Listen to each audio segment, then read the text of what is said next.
Ladies and gentlemen, welcome to the Dawn of War Crucible Mod quick look video. Now, what I want to do here is I want to kind of showcase why I think Crucible Mod is quite a fantastic little way of playing Dawn of War. I've been, should I say, I'm guilty of this. I've been sleeping on this mod for quite some time, mainly because when I was showing it, or maybe someone mentioned Crucible Mod, I thought, it's another Dawn of War mod. How could it possibly do things differently? And because on this channel I cover a fair few different mods, it's not something that's really been much on my radar, but kind of regret it because this mod is actually pretty good. And I would recommend this mod for people who maybe are a bit overwhelmed by maybe Unification or Ultimate Apocalypse. Maybe there's too much going on for them. Maybe they want a bit more than just what Pro Mod offers. And for people who enjoy PvE specifically, I think this is a cracking mod. What they do for the campaign, or at least what the factions do for the potential for the campaign, is truly remarkable. So yeah, we'll just get into it. We'll start with the Eldar, because I think the Eldar perfectly encapsulate what I think this mod has done for the game. And the first thing I want to point out is, just look at these fresh tooltips. I know tooltips might be a small point of order for mods in general, but if you're a new player and you don't know how a faction works, tooltips are basically how you learn how each individual model or unit work in a faction. And just look at it. It's just so simple. Aspects of Cain for the Howling Banshees. Highly mobile melee warriors leap into combat. Can be enhanced by aspect researchers. Effective versus infantry. Effective versus heavy infantry. Simple. It tells you exactly what they do. No bump, no gumph. It's just straight up. And it does it basically for every single thing. I can bring out an autarch. You might not know what an autarch does. You might have no idea what his whole shtick is about. But there we go. Primary commander unit leaps into air. Blah, blah, blah. This and has global aura that increases reinforcement and production speed, blah blah blah, also reduces cooldown time for abilities. Just does exactly what it says on the tin, and I absolutely love it, especially from a casting perspective.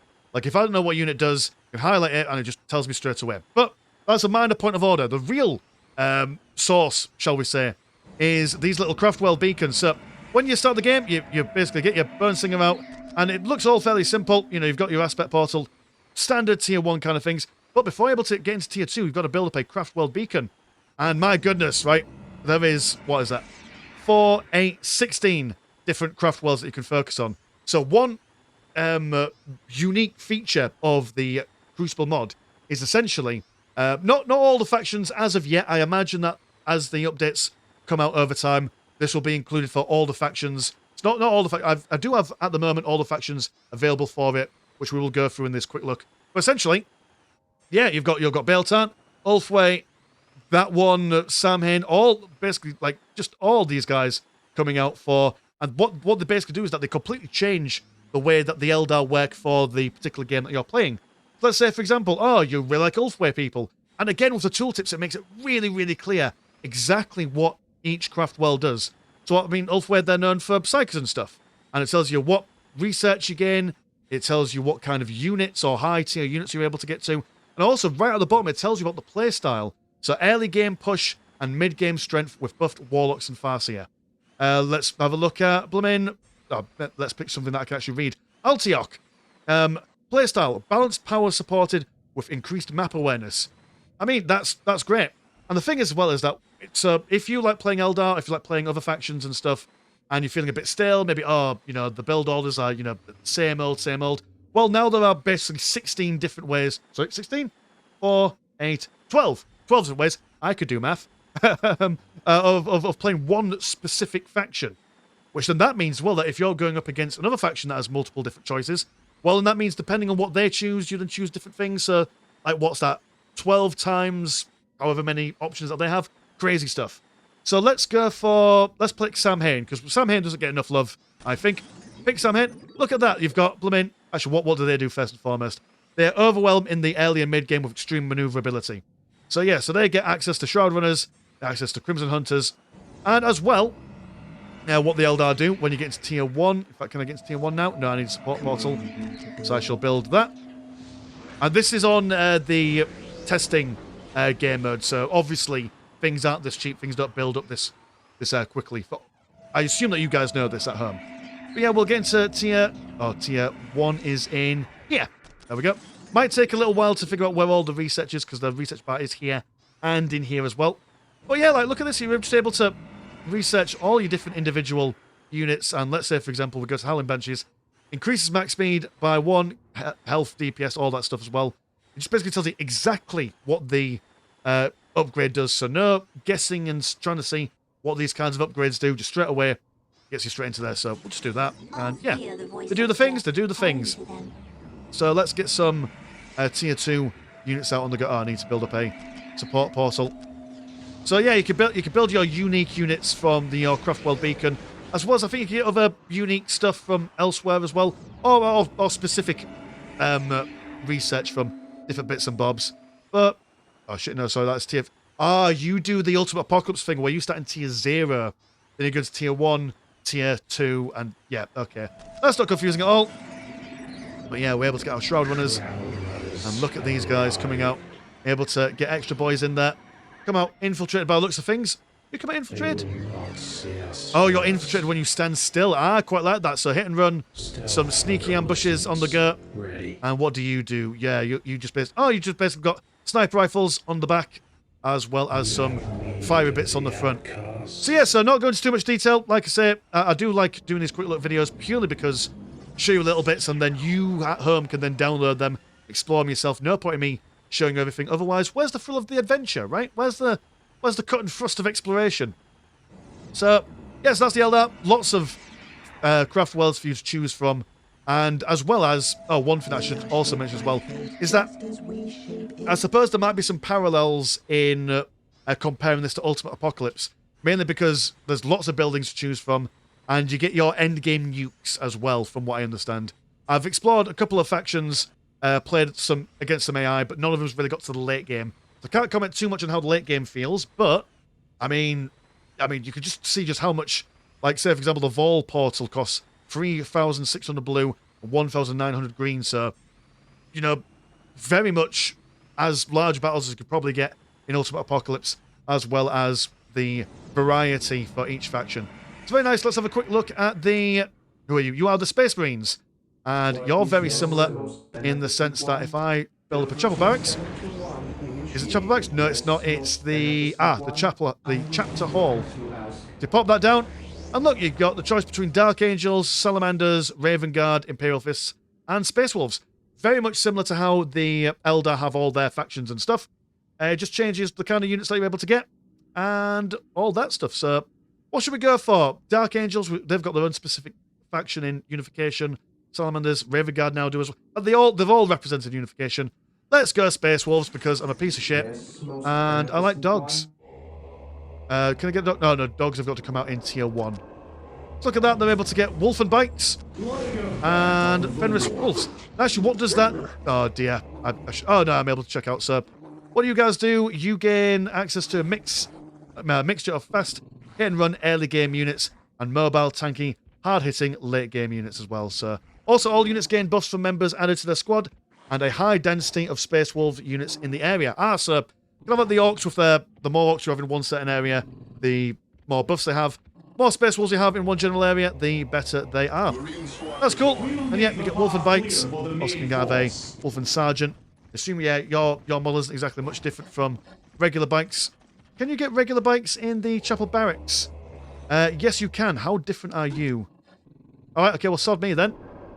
You build that. There we go. So, I suppose you get a light on the front. That's something. And are you different in much ways? Oh, you get plasma guns. Plasma guns. So, yeah, I suppose you get plasma guns as well. Well, you get 5. And you don't require an armory. Whereas you do require an armory. So, this is very much if you want to, like, airly harass and stuff. Which is kind of what it says on the tin. So, yeah, plenty of variety for the Space Marines in that as well. Also can get your Wolf and Marines. In fact, shall we get them out as well?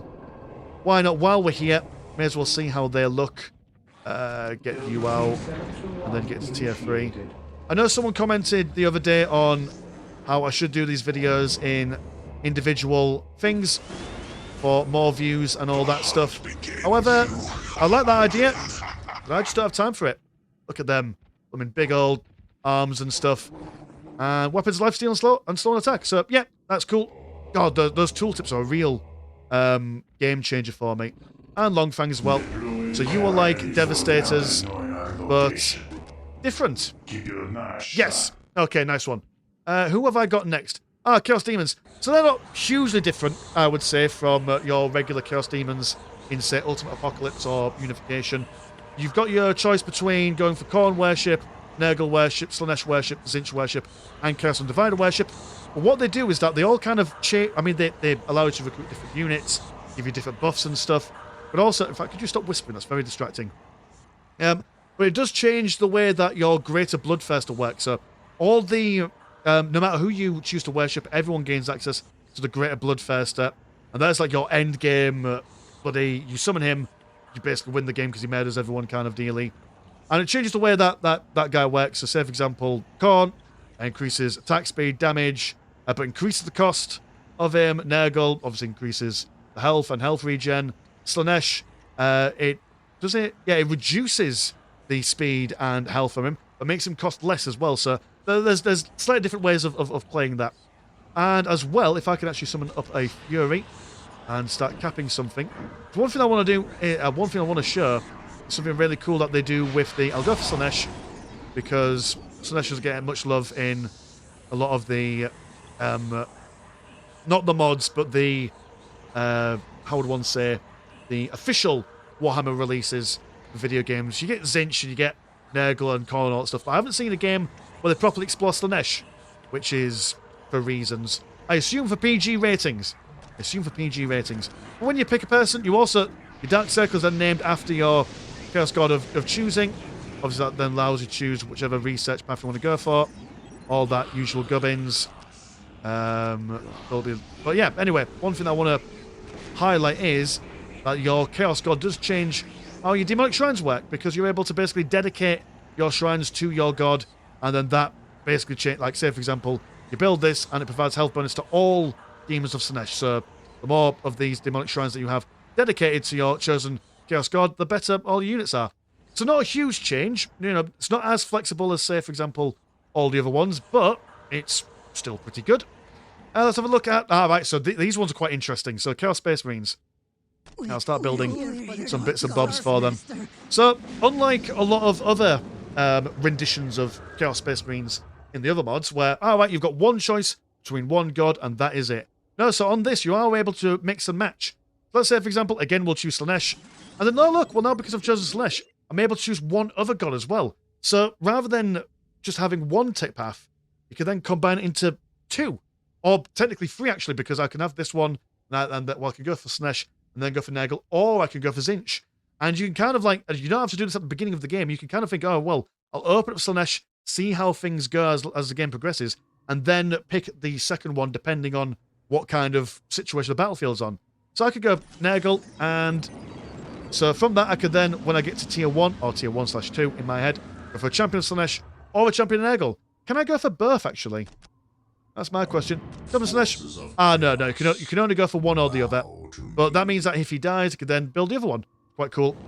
And yes, you've got access to your Noise Morita kill team, as well as Assault Plague Marines. And then when you get into later stages of the game, let's pop you down. Do you get specific build? You get a Desecrator as well as a Sonic Scorpion.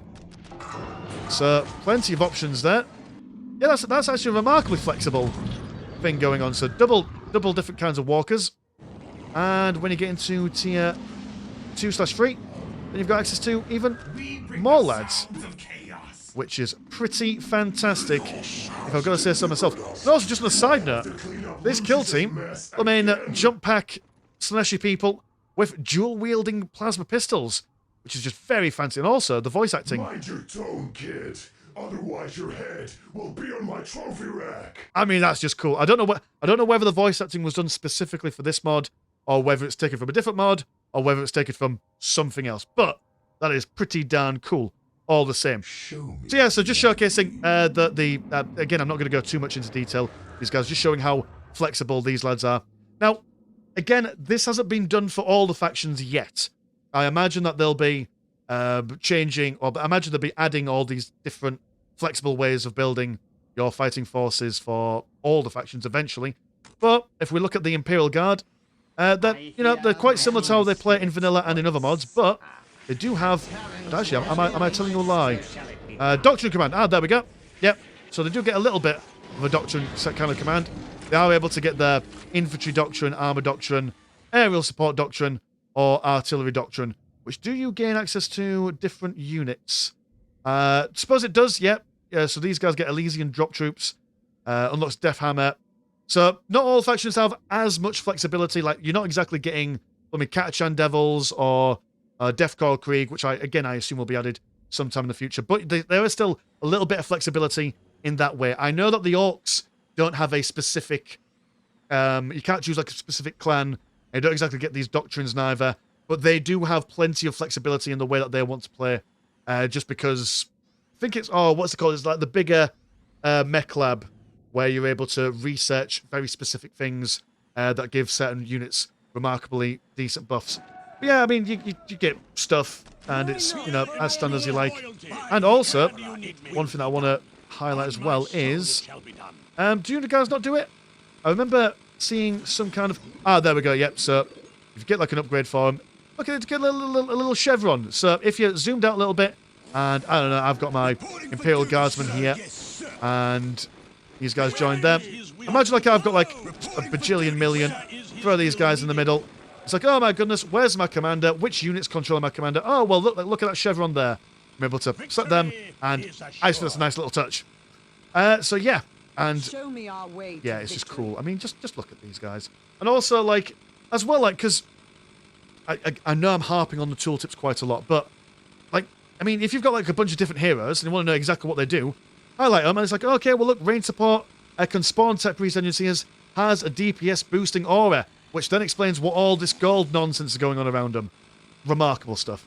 I will also show the campaign map as well really quickly, just because I think that will have a really interesting side note for any of you guys who are really interested in exploring more in the campaign.